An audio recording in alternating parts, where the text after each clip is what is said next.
Hi friends, today lunch பார்ப்போமா? மிளகு குழம்பு.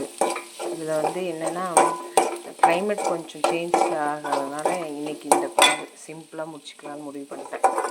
இன்றைக்கி கொஞ்சம் க்ளீனிங் ஒர்க் இருக்குது வீட்டில். அதனால் என்னென்னா, இது தலையில் நீர் கோக்கிறது, தலை பாரமாக இருக்கிறது, அப்போல்லாம் இந்த குழம்பு வாரத்தில் ஒரு 1 டே சாப்பிட்டிங்கன்னா கூட சரி கரெக்டாக இருக்கும்.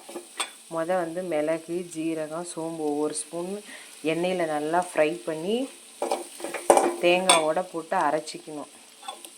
அரைச்ச பிறகு சின்ன வெங்காயம், பூண்டு, கருவேப்பிலை எல்லாம் போட்டு நல்லா டீப் ஃப்ரை பண்ணிக்கணும். 1 ஸ்பூன் மிளகுத்தூள், கொத்தமல்லி தூள், மஞ்சத்தூள் எல்லாம் போட்டு நல்லா ஃப்ரை பண்ணி, இங்கே பாருங்கள், மிளகு, சோம்பு, ஜீரகம் போட்டு அரைச்சி வச்ச தேங்காய் பால் அதை நீங்கள் ஊற்றுனீங்கன்னா,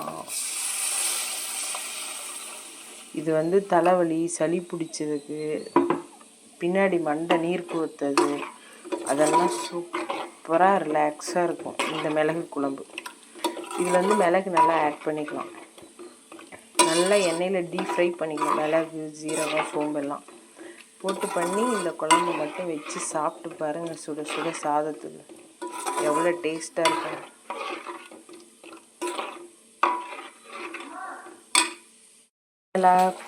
குழம்போட எப்படி இருக்குது பாருங்கள், கலர் இந்த மாதிரி வந்துடும்.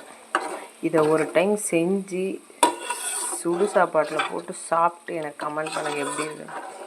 மிளகோட ஃப்ளேவர் இருக்கணும், அப்போ தான் அந்த மண்டையில் நீர் கொட்டுது, சளி பிடிச்சிது அதெல்லாம் சரியாகும்.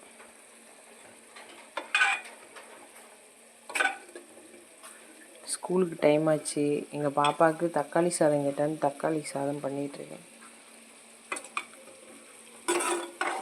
காலைல டிஃபன் இட்லி, கொத்தமல்லி சட்னி எல்லாம் ரெடி ஆகிட்டுருக்கு.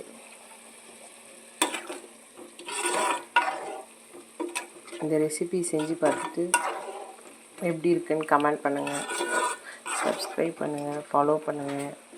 Thank you, tata, bye bye.